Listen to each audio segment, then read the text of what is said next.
Dans ce monde injuste où les inégalités sociales règnent, notre existence est considérée comme particulièrement éprouvante. Lol. Erin Brockovich, Oui, c'est moi. qui enquête sur ces phénomènes, est membre d'une unité d'élite appelée Unité spéciale des Miskines. Voici ses histoires. Hello tout le monde, bienvenue sur ma chaîne. J'espère que vous avez regardé les précédentes vidéos. J'espère que celle-ci va vous plaire. Par contre, je sais pas si vous êtes déjà abonné à la chaîne ou bien vous avez liké les vidéos ou pas. Ou déposer un commentaire, mais si c'est pas fait, je vous attends. Je vais boire mon gourou en vous attendant. C'est vraiment une boisson de Yankee, boisson énergisante, bio et tout. Donc là, aujourd'hui, je vais vous parler de mon harcèlement scolaire en terminale. Comment je suis devenue la pute du lycée, tout simplement. Je rigole, c'est pas drôle. Mais bon, aujourd'hui, je me suis clairement mise dans le thème.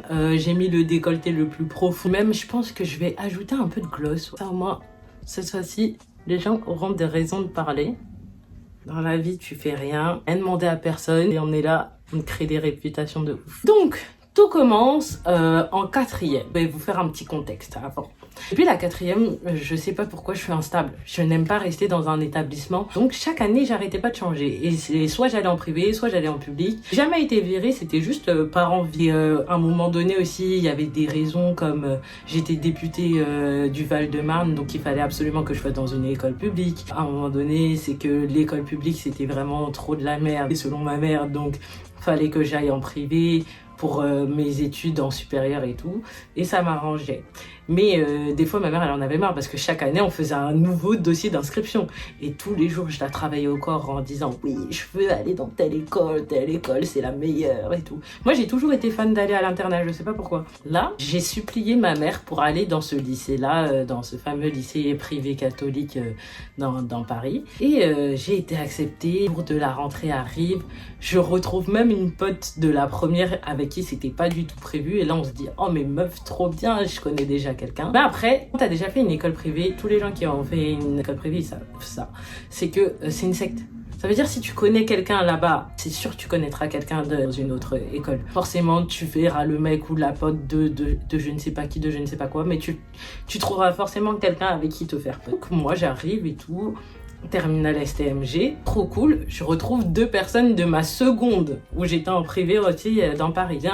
On discute et je commence déjà à avoir mes premiers potes, malheureusement des potes mecs. Je dis bien malheureusement parce que c'est toujours les hommes. Non, en vrai c'est pas la faute des hommes là, mais c'est à cause d'eux que j'ai eu des problèmes. Comme je change régulièrement d'établissement, j'ai des facilités à me faire des potes. Maintenant, il y a une nouvelle qui arrive en plein cours d'année. Non, pas au cours de l'année, mais elle arrive, on va dire, en octobre, alors que tout le monde a commencé en septembre. Je vois, elle est toute seule, elle mange toute seule, donc moi, je vais vers elle.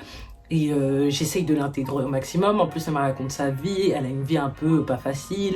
Donc moi, je lui propose de faire les bêtises de lycéenne à Paris, là. Genre, aller fumer une clope au café, boire un café noisette, aller dans des petites soirées à part et tout. Même, je lui propose d'aller en manif avec moi. On fait tout. Elle est là, trop bien. Et ça devient vraiment pas ma best friend, mais c'est une pote. Les problèmes, ils commencent. Tout doucement, mais sûrement. Ah oui, j'étais pote avec mon voisin de classe. On s'entendait trop bien, on discutait, je connaissais sa meuf et tout. Et je lui parlais souvent de la Grèce parce que j'y étais allée. Et au final, pendant les vacances de la Toussaint, il va en Grèce. Il me ramène un bracelet. Les bracelets à 1 euro, hein, pas un bracelet Cartier, hein, faut pas abuser. Donc moi, j'étais là, trop contente, mais sans ambiguïté. Tous les deux, on se sait. Et là, cette fille en question, que j'ai aidée, commence à se dire « Oh oui, mais t'as un kiff sur lui. Ça fait des blagues pas drôles là, et on met les choses au clair, mais c'est bon, genre l'histoire se tasse. Je suis pote avec les potes de ce mec là, donc je suis pote avec beaucoup de mecs, et puis je suis en terminale STMG, donc on va dire il y a 8 meufs et 22 mecs quoi. Donc t'as pas trop le choix au bout d'un moment. Et là ça commence. Oui, elle veut sortir avec tant de la classe. Elle veut sortir avec tant de la classe. C'était pas le cas. Franchement, j'étais en kiff sur un mec, mais c'était pas lui. Il était en terminale ES. Rien à voir. C'était pas du tout mon bail dans la classe. En plus, moi, dans les histoires de love et tout, je suis trop discrète. Il y a que mes potes sûrs à qui je raconte les stories. Qu'est-ce qui se passe? Trop drôle. c'est que je commence à péter un câble en disant mais c'est faux quoi, je n'ai Je suis fatigué, je suis fatigué, je suis fatigué. rien envie avec eux, ils ne m'intéressent pas. Mais du jour au lendemain, cette fille a arrêté de me parler et s'est amusée à raconter des dingueries au point où les mecs qui étaient mes potes commençaient à la croire. Je connais, après ça a commencé à lancer des petites rumeurs dans le couloir en mode ah ouais celle-là elle est chaude. Attends. Mais quand elle est chaude, moi j'ai rien fait. Ah, il est nerfs que j'ai. Et puis là, ça commence à dire ah oui, elle fait ça au lit, elle fait ci. Les gars, vous voulez le plus drôle de l'histoire, c'est que à ce moment-là, dans ma vie, j'étais une petite pucelle. Laissez-moi tranquille. Je fais des trucs et des fois, genre, on parlait de Kama Sutra, j'étais là en mode c'est quoi ça? Vraiment un enfant, mais laissez-moi tranquille, je ne connaissais pas tout ça. Je vais voir la fille, j'ai discuté avec elle et elle me dit oui, ben on peut plus être potes parce que je sais que t'es clairement une pute et moi je vais te détruire. Et je lui dis mais qu'est-ce que je t'ai fait pour que tu me fasses ça? Non, mais je vois ton comportement, t'aimes manipuler les hommes genre pour avoir ce que tu veux. Mais en vrai c'est moi je me faisais exploiter, par exemple c'était tout le temps moi qui donnais des clubs, c'était tout le temps moi qui aidait les gens, qui donnait mes devoirs maison pour qu'on recopie sur moi. C'est triste un peu pour toi, quoi. T'es un peu trop une bolossa, mais une grosse bolossa. J'étais tellement bête comme enfant, j'aidais tout le temps. Et au final, ça se retourne contre moi. Maintenant, ça se retourne tellement contre moi que je finis par être exclue de la classe. Genre, je suis toute seule, assise dans un coin, perdue. Et je suis très nulle en maths. Vraiment très nulle en maths. Et un jour, il y a un contrôle. Et sauf que eux, comme ils sont que entre eux, ils ont leur groupe de discussion, ils décident de tous tricher. Sauf que moi, j'ai pas l'information et puis je sais que je suis nulle, donc ça sert à rien de tricher. Et la prof rend les devoirs et elle m'interpelle, elle me dit ouais mais Carla, genre tout le monde a eu 18, je sais que tout le monde a triché, c'est pas un problème, mais pourquoi toi t'as 2? Je sais pas faire des équations, je comprends pas, pourquoi il y a des lettres avec des chiffres, je sais pas, moi je suis pas dans les trucs de hiéroglyphes et tout. Et là elle me dit ah ok, ben non, je voulais juste comprendre. La prof, elle est intelligente, les gars. Donc là, maintenant, la prof, elle les a cramés, elle décide de les sanctionner. Et là, la fille, elle a profité de ce truc en disant, ouais, je suis partie balance à la prof qu'ils ont triché. Donc en fait, c'est parce que j'ai pas eu mes faveurs avec des hommes, et ben j'essaye de les détruire et tout. Donc là, dans la tête des mecs, comme ils sont bêtes eux aussi, là, ça commence à monter.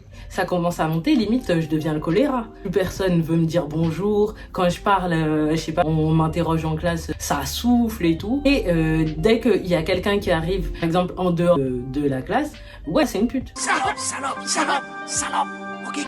Elle fait si, franchement, je suis une pute, ok, il n'y a pas de souci si vous voulez, mais la thune, elle est où? Parce qu'au moins, quand t'es une pute, normalement, t'es rémunéré derrière. Là, j'avais walou, les gars, walou.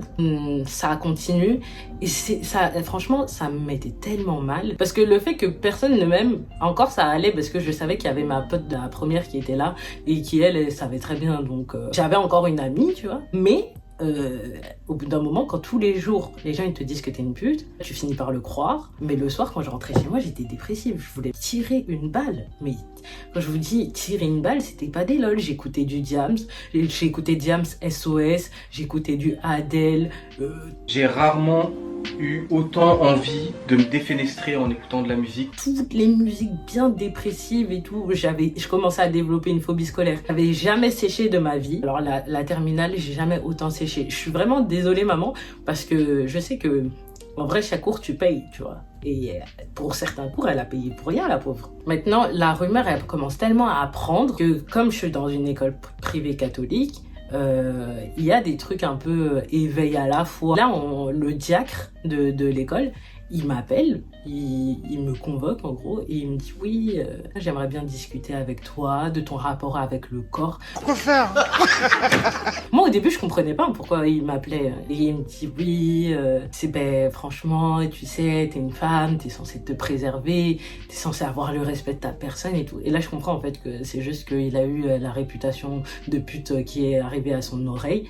Mais est-ce que vous imaginez un adulte qui vient vous voir et qui vous dit clairement t'es une pute parce que je crois aux rumeurs et qui commence à parler de ton corps alors que t'as rien demandé, c'était horrible, t'es gêné parce qu'on parle de ta sexualité que t'as pas. Franchement, cette fille-là, je ne comprendrai jusqu'aujourd'hui jamais. Et en plus, elle a embrigadé toutes les autres meufs. Franchement, c'était une vendetta. Je dis pas que j'ai toujours été parfaite dans ma vie, mais à ce moment-là, j'ai vraiment rien fait de mal. Et pour illustrer bien cette histoire, à un moment donné, je me refais une pote, archi gentille, on va dire qui calculait pas ces histoires-là. Donc tant mieux. Elle va à la pause déjeuner chercher à manger et il y a son mec qui est devant l'entrée de l'école et qui se pose avec moi et on fume une clope et on discute. Et la fille, la sorcière, elle passe, elle nous voit, elle dit rien. Je vois qu'elle retourne dans l'enceinte du lycée et là, 5 minutes après, la meuf du mec, donc ma pote, qui descend mais limite en mode prête à me casser la gueule. Je me dis mais qu'est-ce qui se passe? Ouais, elle m'a dit que t'es en train de draguer mon mec, mais qu'est-ce qui t'arrive et tout? Non mais franchement, je te fais confiance, j'essaye de pas écouter les gens et tout, et toi au final tu vas draguer mon mec? J'étais là en mode... C'est quoi, vous me rendez dinde?